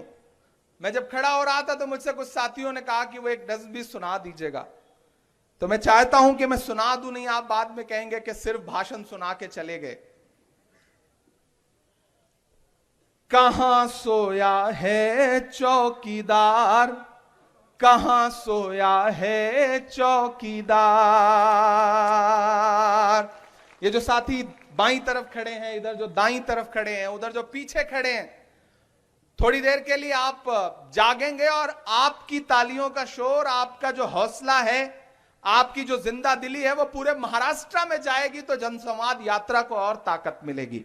कि कहां सोया है चौकीदार, कहां सोया है चौकीदार, कहां सोया है चौकीदार, कहां सोया है चौकीदार। डीजल और पेट्रोल की कीमत रही सैकड़ा मार, कहां सोया है चौकीदार, कहां सोया है चौकीदार। पूरे देश में आज तक ऐसा कोई व्यक्ति नहीं मिला जिसने प्रधानमंत्री जी के साथ पढ़ाई की हो। अभी बाला साहब थोराट जी से पूछा जाए कि आपके क्लासमेट कौन थे, तो 2-4 निकल आएंगे। लेकिन मोदी जी ने पॉलिटिकल एंटायर साइंस में पोस्ट ग्रेजुएशन कर लिया, आज तक एक भी बंदा नहीं मिला जिसने उनके साथ पढ़ाई की हो। अच्छा, यह भी सच है कि आज तक एक भी बंदा नहीं मिला जिसने उनके हाथ की बेची हुई चाय पी हो। नहीं मिला कोई, लिटरली नहीं मिला। तब एक शायर जो है वो अपने लहजे में बात करने की कोशिश करता है कि कहां सोया है चौकीदार, कहां सोया है चौकीदार। चाय बेचने वाला पूरा भारत बेच रहा है। इतने कमजोर तरीके से सुनेंगे तो काम नहीं चलेगा, पहुंचाइए उनके कानों तक कि चाय बेचने वाला पूरा भारत बेच रहा है। इसी काम में हासिल उसे महारत बेच रहा है। कि रेल बिक गई, तेल बिक गया, बिका हवाई अड्डा। रेल बिक गई, तेल बिक गया, बिका हवाई अड्डा। सब कुछ बिकता देख के खुश हैं अपने जेपी नड्डा। कि जनता महंगाई की मारी करती हाहाकार, कहां सोया है चौकीदार, कहां सोया है चौकीदार। चलती हुई रेलगाड़ी से पानी टपक रहा है। वंदे भारत का वीडियो तो देखा होगा आप सबने ना। चलती हुई रेलगाड़ी से पानी टपक रहा है, सड़कें धंस रही हैं, पुल टूट रहे हैं, सोना पीतल में बदल रहा है। प्याज का किसान खून के आंसू रो रहा है और सरकार को नाम बदलने की पड़ी है। नासिक वालों, बहुत जिम्मेदारी से एक बात कहता हूं कि जो अपना चलाया हुआ 2000 का नोट नहीं चला सके वो देश क्या चलाएंगे? देश क्या चलाएंगे? वो नहीं चला सकते। वो नहीं जानते कि निर्माण का दर्द क्या होता है। वो नहीं जानते कि जब 1947 में पंडित जवाहरलाल नेहरू जी को यह देश मिला था तो किन परिस्थितियों में था। आज पंडित जवाहरलाल नेहरू जी के कद को बुरा कहने वाली भाजपा, उनके कद को छोटा करने का प्रयास करने वाली भाजपा, मैं उनसे कहना चाहता हूं कि किसी एक दिन, एक मिनट के लिए भी अगर पंडित जवाहरलाल नेहरू जी जैसा विजन अपने अंदर ला पाओ तो मैं तुम्हें मानूं। इस देश में जो कुछ है वो पंडित जवाहरलाल नेहरू जी का बुनियाद रखा हुआ है। और आज कहते हो आपकी सारी गलती पंडित जवाहरलाल नेहरू जी की है। 1947 में देश किन परिस्थितियों में मिला, लेकिन यह कांग्रेस ही थी जिसने इस देश को 1947 के भारत से 2000 के भारत में लाके खड़ा किया। आप नकार सकते हो राजीव गांधी का वो विजन, जब वो कंप्यूटर लेके आए, टेक्नोलॉजी लेकर के आए, तो पंडित अटल बिहारी वाजपेयी जी बैलगाड़ी में बैठ करके संसद गए थे विरोध करते हुए। और आज आप कांग्रेस को कोसते हो। आपने 9 साल में देश को रेलगाड़ी से बैलगाड़ी पर ला दिया। अगर आपको 70 साल मिले होते तो आप मानव को आदिमानव बना देते। मुझे गर्व है, मुझे खुशी है कि मैं कांग्रेस का हिस्सा हूं। मुझे खुशी है कि मैं राहुल गांधी का सिपाही हूं। इस सफर में कुछ लोग आएंगे, जाएंगे, छोड़ेंगे, लेकिन वही डटा रहेगा जिसके अंदर कांग्रेस की विचारधारा है। इसी महाराष्ट्र में बहुत सारे लोग टूटे, बहुत सारे लोग डरे, बहुत सारे लोग बिके, बहुत सारे लोग गए, लेकिन कांग्रेस का एक एक कार्यकर्ता डटा हुआ है। चाहे जितनी गॉसिप कर लें, चाहे जितनी चर्चाएं कर लें, लेकिन कांग्रेस का एक एक सिपाही डटा हुआ है। जो डरे वो गए, और जो गए मैं उनके लिए कहना चाहता हूं कि कांटे गुल के साथ नहीं चल सकते हैं, बुज़दिल खुल के साथ नहीं चल सकते हैं। रास्ते में जो छोड़ गया उसे जाने दो, सब राहुल के साथ नहीं चल सकते हैं। ये लड़ाई बहुत बड़ी है। ये लड़ाई आपको असल मुद्दों पर लाने की है। हमने तो पार्लियामेंट में खड़े होकर के वो नारे भी सुने हैं जब पूरी भाजपा खड़ी होती थी और नारा लगाती थी कि राहुल गांधी माफी मांगो। ये नारा लगाया जाता था। हम वहां खड़े होकर के डट करके जवाब देते थे कि हमसे माफी मांगने के नारे लगाने वालों, माफी तो आप मांगो। 15 लाख के झूठे जुमले के लिए माफी मांगो। पेट्रोल डीजल 100 रुपए का करने के लिए माफी मांगो। गैस सिलेंडर 1200 का करने के लिए माफी मांगो। टमाटर, बाप रे, आज मैं होटल में बैठ के खाना खा रहा था। आकाश साजड़ जी ने अपने घर से खाना भिजवा के भेजा था, तो जो सैलेड था, सलाद था, उसमें टमाटर की मात्रा बहुत ज्यादा थी, तो मैं चौंक गया। और मैंने स्वप्निल खाना खिला रहे थे, मैंने स्वप्निल से पूछा कि भाई क्या यहां बहुत सस्ता हो गया है क्या, वरना हम तो 250 रुपए किलो खा करके आ रहे हैं।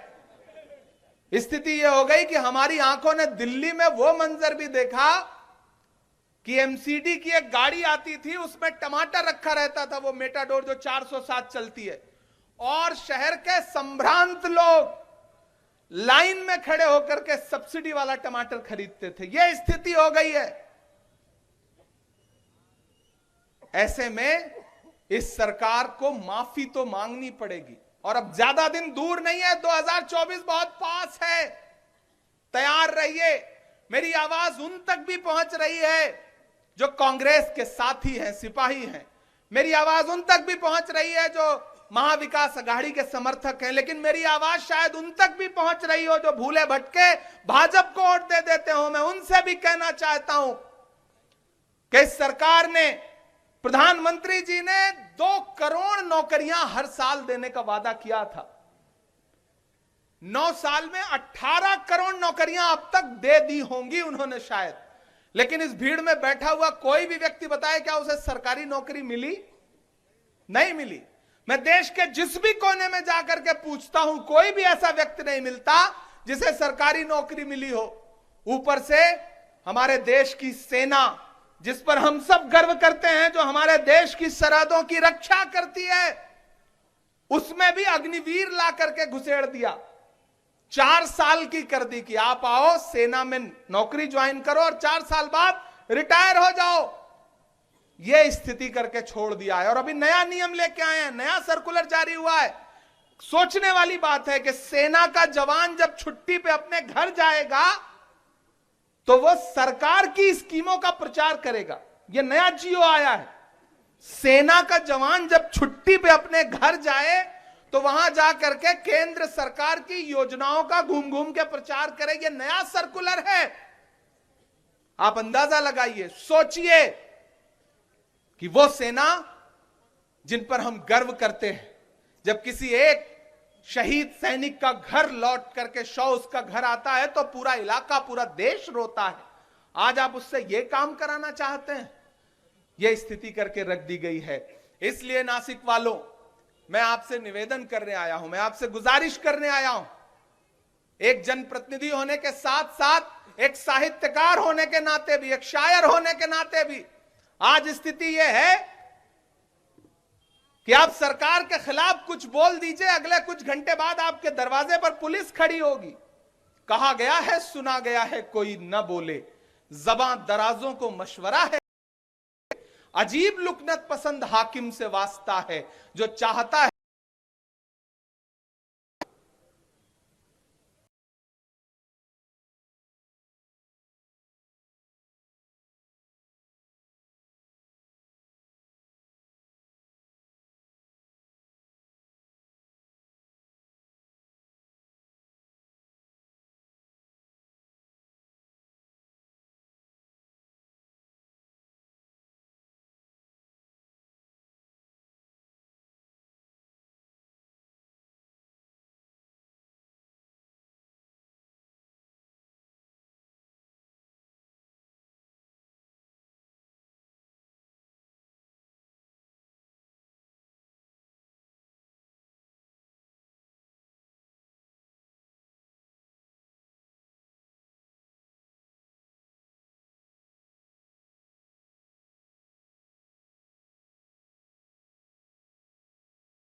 आदरणीय प्रियंका गांधी जी, सत्कारयोग चीफ मिनिस्टर अशोक गहलोत जी, अध्यक्ष जी डॉक्टर साहब, सचिन साहब, सीपी जोशी जी, हमारे सेक्रेटरी इंचार्ज जो मेरे साथ हैं तीनों ही, और सारे मंत्री साहब भी बैठे हैं, एमएलए, पदाधिकारी और सत्कारयोग मेरे बहनों भाइयों, मैं प्रियंका जी एक बात ही कहना चाहता हूं। आपने कहा था कि मैं लड़की हूं, डरूंगी नहीं। मेरे को आज याद है, हम छोटे थे, 79 में इंदिरा गांधी ने गिरफ्तारी दी और 1-1.5 साल में तख्ता पलट दिया और दोबारा कांग्रेस की सरकार आई। 71 की वार जब हुई, मैं बॉर्डर का रहने वाला हूं, इंदिरा जी ने ऐसा काम किया, 5 साल के बाद 65 में वार की पाकिस्तान ने, 71 की वार की, इसका कमर तोड़ दी पाकिस्तान की, और इंदिरा गांधी ने पाकिस्तान के 2 टुकड़े कर दिए। उसके बाद पाकिस्तान उठ नहीं सका। आप उस दादी की पोती हैं जिसने जो कहा उसने वो किया। इंदिरा गांधी को इसलिए याद करते हैं कि वो पंडित जवाहरलाल नेहरू की बेटी थी, वो मोतीलाल नेहरू की पोती थी, जिसने देश आजाद करने के लिए ये नहीं देखा कि कब देश आजाद होगा। उन्होंने देश के लिए कुर्बानियां दी, गिरफ्तारियां दी। आज जो लोग बैठे हैं वो कहते, उनको जब पूछते हैं कि आपने क्या किया देश की आजादी के लिए, तो वो कहते हैं कि हमारा तो जन्म ही 50 में हुआ, 3 साल बाद 47 के बाद ये पार्टियां बनी। आज जितने स्टेज में बैठे हैं, जब पंजाब में बैठे हैं, उन लोगों के पीछे एक हिस्ट्री है। वो उन्होंने देश की आजादी के लिए काम किया है, उन्होंने बातें नहीं की। वो देश की आजादी के लिए जेलों में इसलिए गए कि हम अपने हिंदुस्तान को आजाद देखना चाहते हैं, अपने इंडिया को आजाद देखना चाहते हैं। उनको कभी याद नहीं था कि अंग्रेज हमें आजाद करेंगे। उन्होंने आजादी ली। 1921 में क्विट इंडिया मूवमेंट आई तो कितने लोग जेलों में गए। आज ये कहते हैं कि हम देश को ऐसे कर देंगे। मैं प्रधानमंत्री साहब को पूछना चाहता हूं कि ये जो सामने बैठे हैं, ये असली देशभक्त हैं। वो बैठे हैं जो अंडमान निकोबार की जेलों में जिन्होंने कुर्बानियां दी, आज उनका नाम कहां, क्यों नहीं लेते उनका नाम। प्रियंका जी, एक मैं छोटी सी बात आप सुनाकर खत्म करूंगा। आपने मलेरकोटला पंजाब में सुना होगा, वहां नामधारी थे, उनकी मूवमेंट थी, उन्होंने बहुत कुर्बानियां की पंजाब में। तो अंग्रेजों ने जो वहां उनकी सभा चल रही थी, तोपें लेकर आ गए और तोपों से नामधारियों को शहीद कर दिया। एक 8 साल का 9 साल का बच्चा जब उसको तोप के आगे खड़ा किया तो अंग्रेज ने कहा कि जे रेंज में नहीं आ रहा, उसने अपने पांव के नीचे ईंटें रखकर कहा कि अंग्रेज, मैं अब तेरी रेंज में आ रहा हूं, मेरे को अब गोली मार।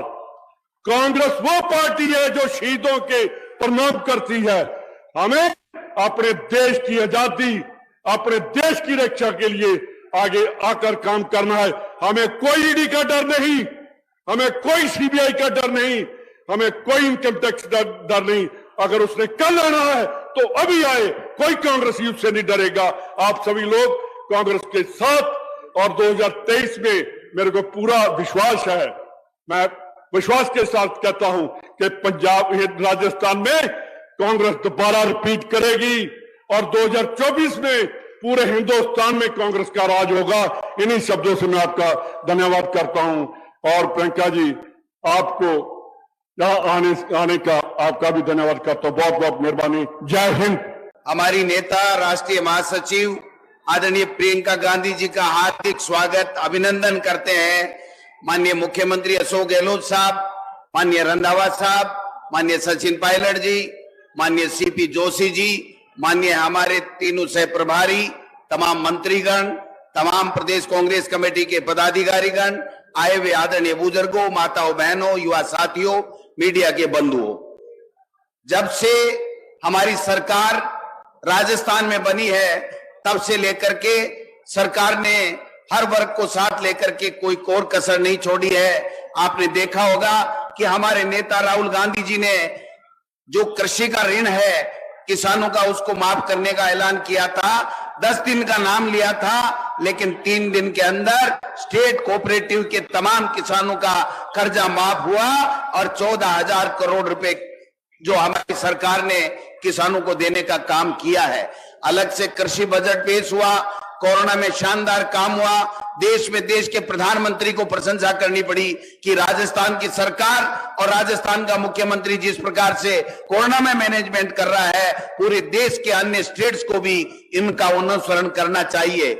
हमने एक से बढ़कर के एक स्कीमें लॉन्च करने का काम किया है, 10 तरीके की गारंटियां देने का काम किया है, किसान को मजबूत करने का काम किया है, माताओं और बहनों को मातृशक्ति को मजबूत करने का काम किया है और विशेष रूप से किसानों को लंपी के अंदर 40,000 रुपए जिनकी गाय मर गई, आज 2,000 रुपए किसान के कृषि के जो बिजली का बिल है उसके माफ कर दिए हैं, 100 यूनिट माफ कर दिए हैं, गरीब को 125 दिन का रोजगार देने की गारंटी देने का काम किया है, 500 रुपए में सिलेंडर दे रहे हैं। एक से बढ़कर के एक योजना हमारी सरकार ने दी है। 8 रुपए में इंदिरा गांधी रसोई योजना के अंदर हमारे शहरों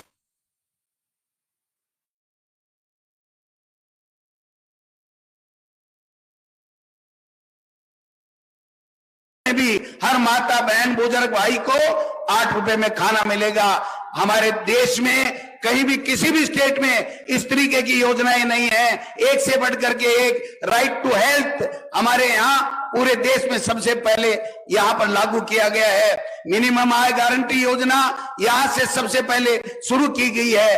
देश में शिक्षा के क्षेत्र में महात्मा गांधी इंग्लिश मीडियम स्कूलें पूरे देश में कहीं भी नहीं, सरकारी school Mahatma Gandhi English medium school. माननीय प्रियंका जी, यहाँ पर राजस्थान में 6 लाख किसान के बेटे और बेटियां उसका लाभ ले रहे हैं, फ्री में पढ़ रहे हैं। अगर मैं सरकार की योजनाओं को, सरकार से मिलने वाले लाभ को गिनाऊं तो सुबह से शाम हो जाएगी। आज समय हम सबको प्रियंका जी का सुनने का है, इसलिए मैं पुनः इस निवाई की टोंक की धरती के ऊपर आदरणीय हमारी नेता प्रियंका गांधी जी का हार्दिक स्वागत करता हूं, अभिनंदन करता हूं और मैं आप सबको भी धन्यवाद देना चाहता हूं और ये निवेदन करना चाहता हूं, सरकार ने कोई कोर कसर नहीं छोड़ी है। सत्ता और संगठन के समन्वय के साथ में प्रत्येक कार्यकर्ता को गांव ढाणी में जाना होगा और 2023 में प्रचंड बहुमत के साथ में दोबारा कांग्रेस की सरकार लानी होगी और 2024 में मोदी सरकार का सुपड़ा साफ करना होगा। इस शब्दों के साथ आपका बहुत बहुत धन्यवाद प्रियंका जी। पुणे कांग्रेस पार्टी के तमाम कार्यकर्ताओं, प्रदेशवासियों की तरफ से आपका बहुत बहुत हार्दिक अभिनंदन। जय हिंद, जय भारत, जय कांग्रेस। राजस्थान के मुख्यमंत्री सम्मानीय अशोक गहलोत साहब, इस कार्यक्रम में आज विशेष रूप से आई हुई हम सबकी नेता श्रीमती प्रियंका गांधी जी। एक मिनट भाई, ऐसा है, ऐसे काम नहीं चलेगा। आज टोंक जिले में पहली बार प्रियंका जी आई हैं, जोरदार तालियां बजाकर उनका स्वागत किया जाए, जोर से।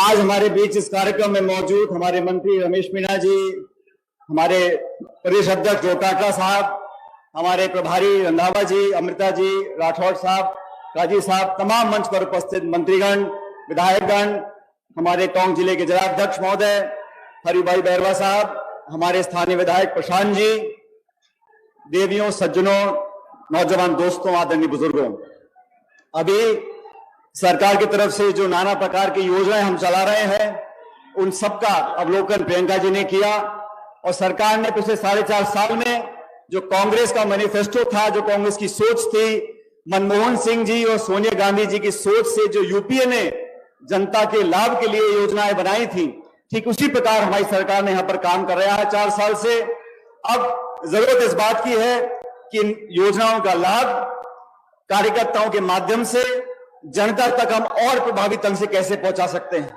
मैं समझता हूं ना कभी धन की कमी रही, ना स्कीम्स की, ना प्रोग्राम की। इसीलिए मैं मानता हूं कोई कुछ भी कहे, लेकिन 3 महीने के बाद राजस्थान के साथ अन्य राज्यों में चुनाव है।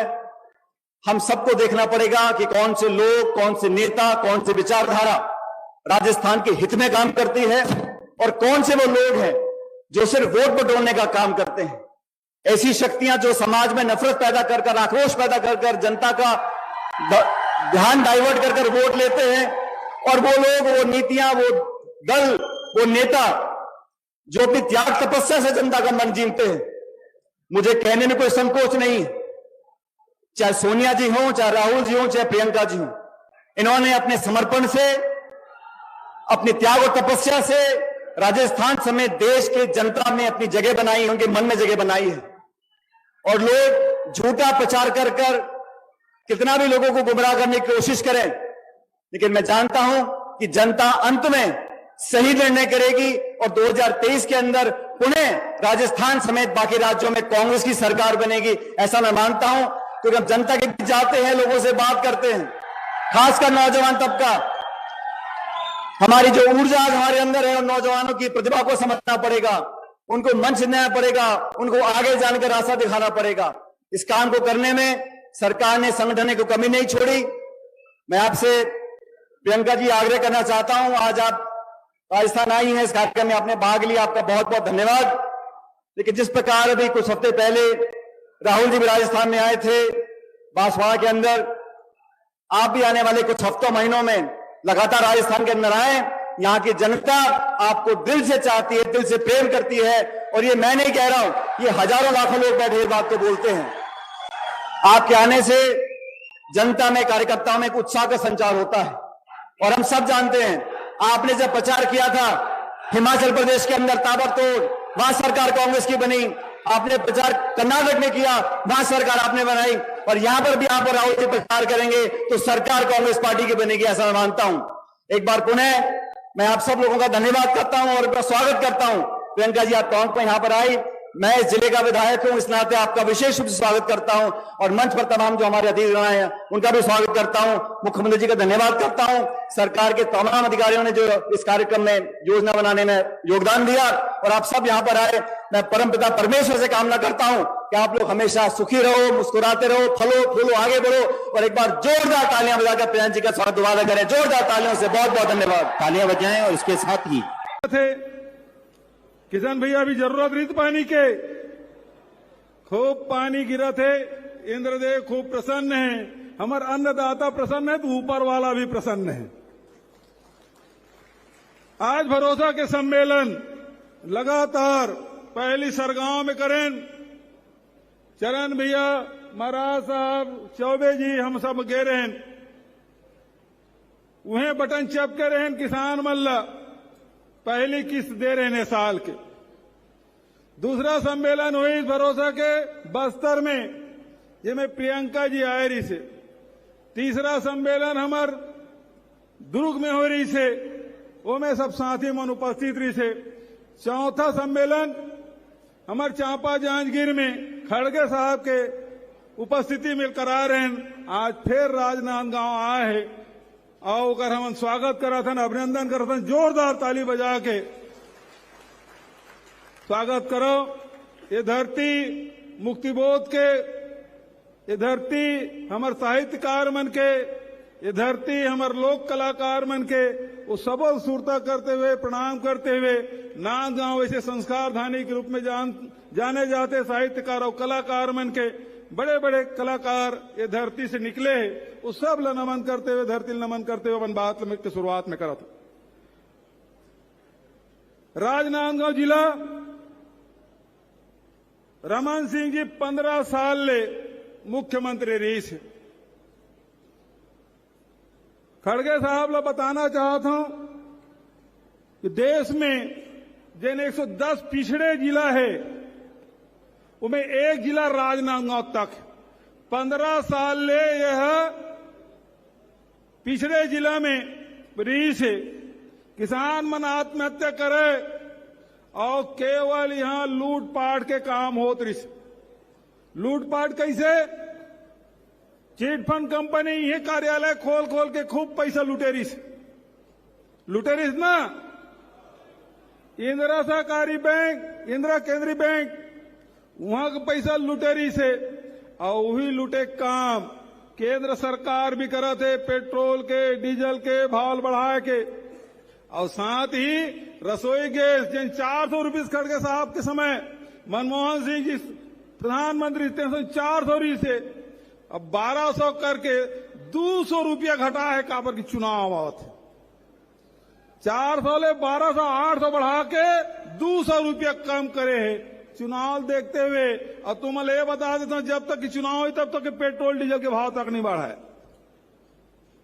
वो भाड़ी तब जब ये चुनाव निपट जाए।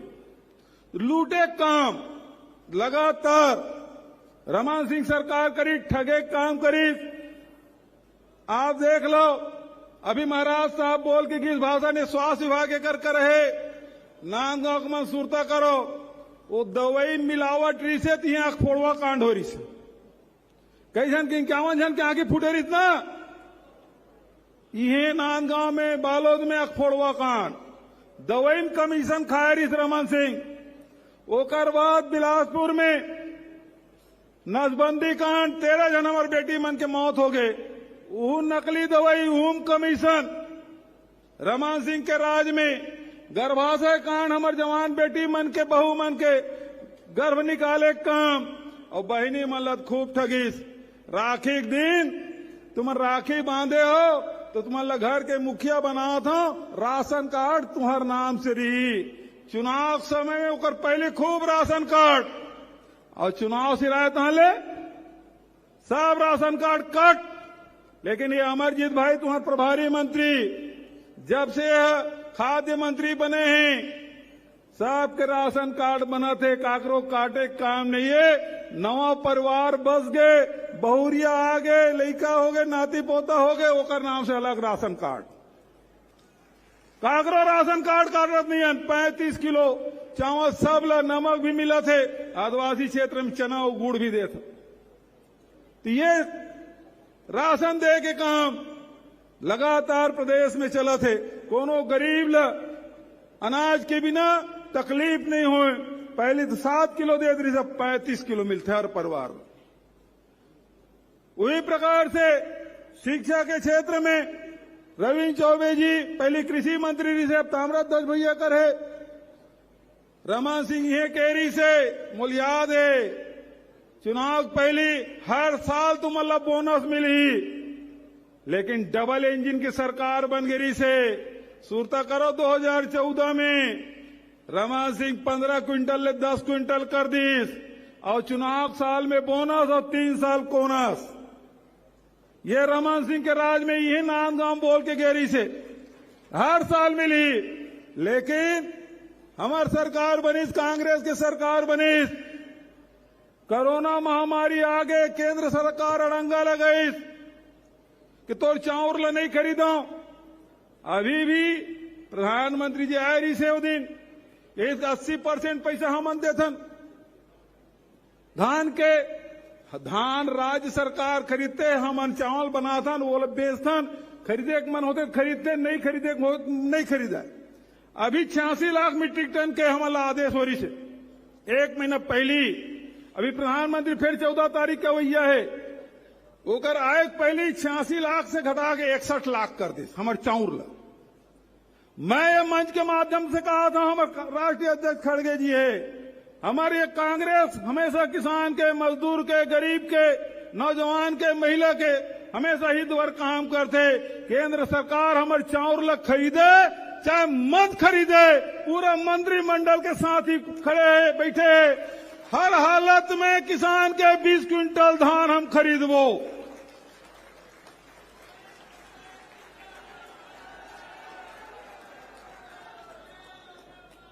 एवं ठगे बुता करते, कबू महिला मन लठकते, कबू किसान लठकते, कबू आदिवासी मन लठकते। जर्सी गाय दूं करके गेरवा मन रखे सर गए, लेकिन जर्सी गाय नहीं मिली। लेकिन गाय के नाम से मन वोट मांग लेते, लेकिन गौ माता सेवा नहीं करे। हम 2 रुपया किलो में गोबर खरीदता। अभी कलेक्टर साहब पूरा रिपोर्ट बताया कि जरूरत नहीं है। तो आज चाहे वो गौ पालक हो, चाहे किसान हो, चाहे मजदूर हो, चाहे बेरोजगार साथी हो, सब लोग पैसा देते हमन हर 15 दिन में गौ पालक मन ला गोबर के पैसा, वर्मी कंपोस्ट पैसा 15 दिन में बटन चपकता तुम्हारे खाता में पैसा जाता। हर महीना में बेरोजगारी भत्ता देता नहीं थी, बटन चपकता बेरोजगार साथी मन के खाता में पैसा जाती। हर 3 महीना में बटन चपकता किसान मन के खाता में पैसा जाते, 24 लाख किसान के खाता में पैसा जाते। ये थी बटन चपकता तेंदुपत्ता संग्राहक, लघु उम्र संग्राहक, एकड़ मन के खाता में पैसा जाता। और कहूं धोखा से कमल में कहूं तुम बटन दबाए तो वो थी अडानी निकली। ये थी कमल में बटन दबाए वो थी अडानी फायदा हुई। सब खदान मतलब रमन सिंह बेच दे, लोहा खदान, कोयला खदान, बॉक्साइट खदान सब। तो आज आप तय करना है, हर 15 दिन, महीना दिन, 3 महीना में बटन दबाता तुम्हारे खाता में पैसा जाते। अब आपसे निवेदन करना चाहता हूं, नजदीक आ गए, एक घाव बटन चपकना है। कामे बटन दबी,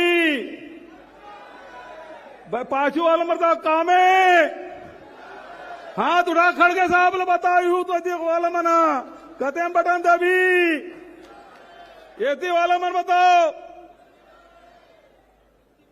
काबर की किसान के, मजदूर के, गरीब के, अनुसूचित जाति के, जनजाति के सबके हित काम करते तो कांग्रेस करते। काबर की कांग्रेस पार्टी आम जनता ताकतवर बनाए काम करते और ये मना लूटे काम करते। ये बात आप लोग समझना है। आवाज पर बहुत तंग करीस, हमार पैसा नहीं दे थे, लेकिन अभी कैबिनेट में फैसला करें कि 7 लाख आवास हमारे वितरित करना है। खड़गे साहब ला निवेदन करें, राहुल जी ला आवेदन करें कि एक दिन ही महीना में एक दिन टाइम दे दे और 7 लाख गरीब के घर में पक्का छत बने, तेकर बर बटन चाबो साहब के खाता में पैसा जाए।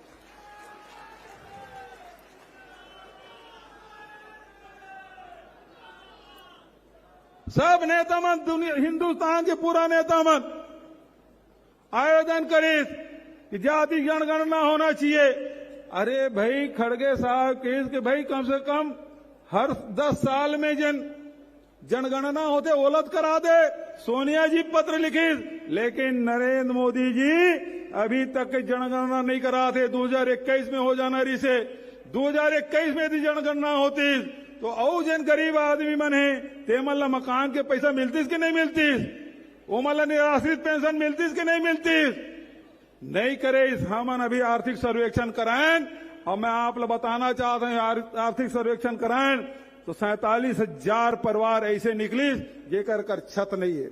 हम वो 47,000 ला 7 लाख तो पुराना 2011 के, 2021 में जनगणना हो रही से वो नहीं हुए। वो 47,000 परिवार ला भी आवास के पैसा देवो।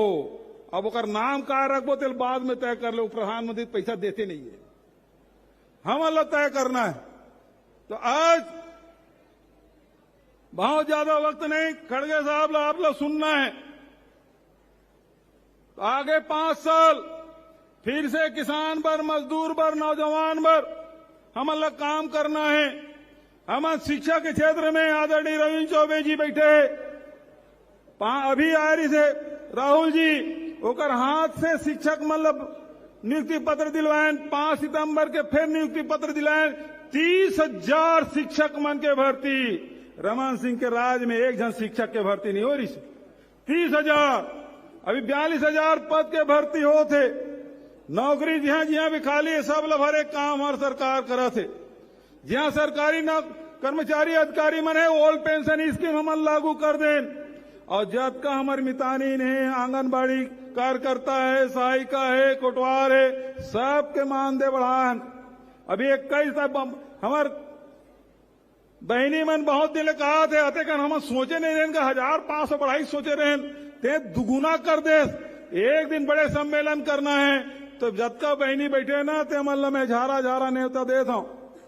भिलाई में 21 तारीख के प्रियंका गांधी जी आई और पूरा महिला सम्मेलन कराबो, तुम अभी झारा न्योता दे देना। और जैसे समय खड़गे साहब और राहुल जी दी आवास वाला सम्मेलन एक करबो बिलासपुर में। तो आज हर वर्ग के हित और ओकरे साथ साथ जब तक हमार संस्कृति है, परंपरा है, ओकर निर्वहन करे काम हमार सरकार करा थे। आज जब का तीज तिहार है, हरेली है, तीजा है, अभी पोरा ही अभी आदिवासी दिवस मनाएं, हमार कर्मा जयंती है, छेरछेरा पुण्य है, सबके छुट्टी मना देह न मना, सबके सास के अवकाश और सब बढ़िया कोनो छत्तीसगढ़िया ओलंपिक के आयोजन, हमारे राजीव मितान क्लब के साथी मन 2 लाख से अधिक हमारे राजीव मितान क्लब के साथी मन इकट्ठा हो रही से सफेद रंग के टी शर्ट और इसने टोपी, बिल्कुल वो पूरा सम्मेलन में हुई दिखत रही।